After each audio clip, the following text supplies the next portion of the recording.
So first of all, I'm Dr Sergis from the Dr Sergis Academy. I'm just going to describe what happens in the heart and how the blood is adapted to carry oxygen and to pump oxygen with its nutrients from the gut and the oxygen from the lungs to every one of the actual cells of the body. We've got something like 1 trillion cells, which is a million cells, and that oxygen has to get to every single cell to provide energy for the cells, okay?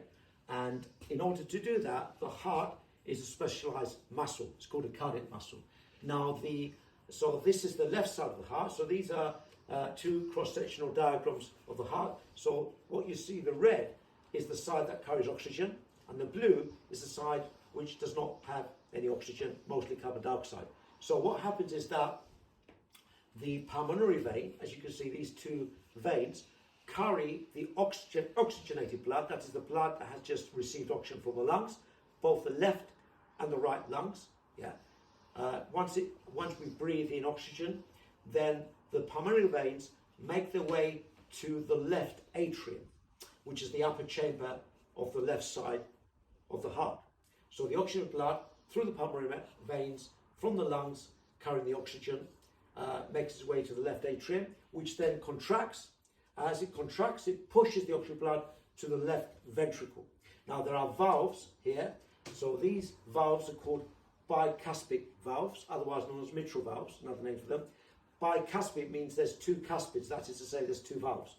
That prevents backflow, otherwise the blood will go back to where it started, back to the lungs. We don't want that. So the left atrium receives the oxygenated blood from the lungs, from the pulmonary vein. The pulmonary vein carries the oxygen blood to the left atrium, which contracts and it pushes the oxygen blood into the left ventricle.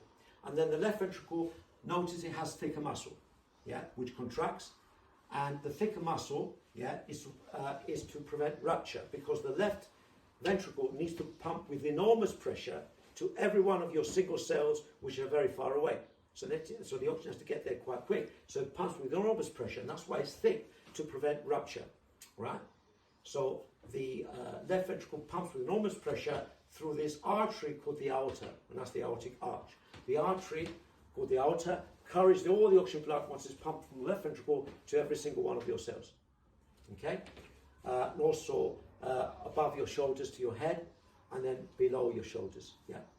Now, and then once the arteries deliver the oxygen blood to every one of your cells, then they make the way via the capillaries, they make the way back to the heart as veins. Now the veins carry deoxygenated blood, so they don't have any oxygen in them. And they make the way back to the right side of the heart, and then they enter through what we call the vena cava, right? From the head, that's the superior vena cava, and below the inferior vena cava. So the oxygen blood, which now is empty of oxygen because it's been delivered by the arteries, it doesn't have any oxygen, so the oxygen's been delivered to every single cell, and it makes its way to the right side of the heart, into the right atrium, the upper chamber of the right side called the right atrium, which then contracts. There's an intrinsic nerve supply in the right atrium, and so that nerve supply contracts, and it pushes the deoxygenated blood, pushes the deoxygenated blood into the right ventricle. Okay, that's the intrinsic nerve supply is the SAN, called the sinoatrial node.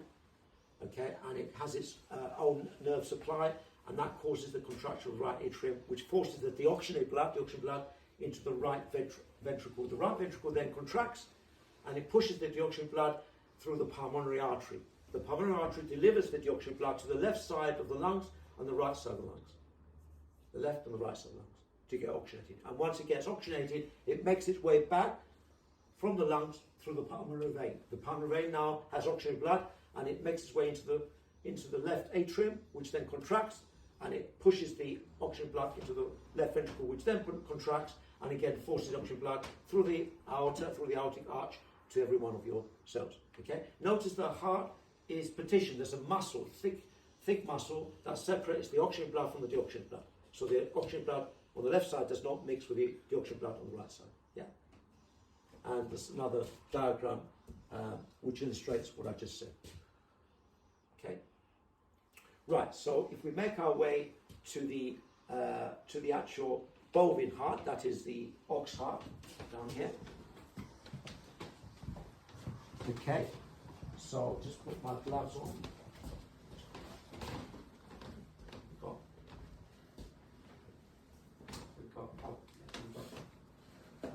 So just get gloves to put them in. Right, now. Right, so what happens, this is a bovine heart, basically heart of an ox. Yeah, heart of an ox, quite large. Yeah, and you see that it's well supplied by fat. The fat basically is the energy source. Now we can see that this, it's already, I cut it in advance, so you can see how big the heart is. Yeah, if you want to see how big your heart is, basically you clench your fist. Yeah, and it's in your thoracic cage, about in this position. So 80% of people, the population globally, have the heart at one angle and the other 20% the other angle. And there's nothing wrong with that, yeah? It's a mirror image. Yeah, so 80% something like this and 20%. It's just the way the genes are. Nobody knows why some people have the heart slightly tilted one side, the others tilted on the other side. Yeah, it's the way it is. So now I've actually cut the actual heart here, as you can see, and to reveal the actual chambers, the 4 chambers. Now, this is so what we see here is the left side. How do I know it's the left side? Because it's got thick muscle in order to pump the oxygen blood to all the other organs in your body, yeah, which are far away, in order for the oxygen to get there quite rapidly to provide energy for your cells, all right? And these are the valves, yeah, these are the valves which prevent backflow, yeah, valves which prevent backflow.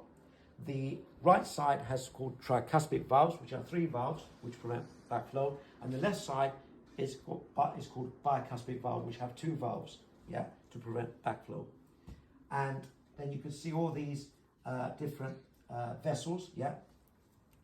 And this is where you see this is where the actual part of the aortic arch. This is the blood vessel called the aorta, which is really an artery, which carries the oxygen blood to every part of your body, yeah.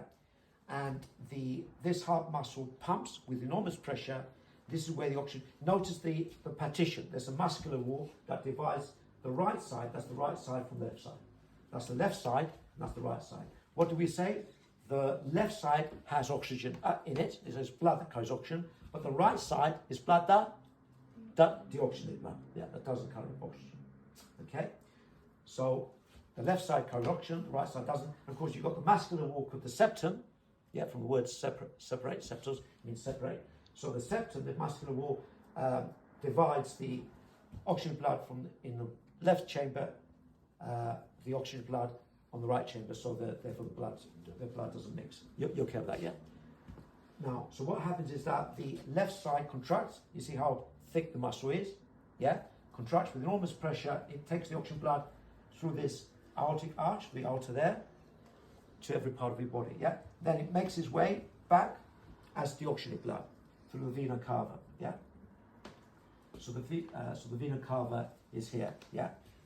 So there's a blood vessel called the vena cava, which enters the right side of the aorta, yeah? So you've got 4 chambers. You've got the right aorta and the right ventricle, which carries the deoxygenated blood, and you've got the right atrium, I should say, the right atrium and the right ventricle that carries the deoxygenated blood, and then you've got the left atrium and the left ventricle that carries the deoxygenated blood. This is the right atrium. This is the upper chamber that carries the deoxygenated blood from your body. This carries the deoxygenated blood, which has just arrived from your body, called the atrium. Yeah, the right atrium, which then contracts and pushes the deoxygenated blood, that's the right atrium, contracts and pushes the deoxygenated blood into the right ventricle, yeah, which is here. It's the right ventricle, yeah. And you've got these valves that prevent backflow. So the right ventricle receives the deoxygenated blood when the right atrium contracts. And the right atrium contracts, yeah, and it pushes the deoxygenated blood into the right ventricle. And the ventricle then contracts and then pushes the oxygen blood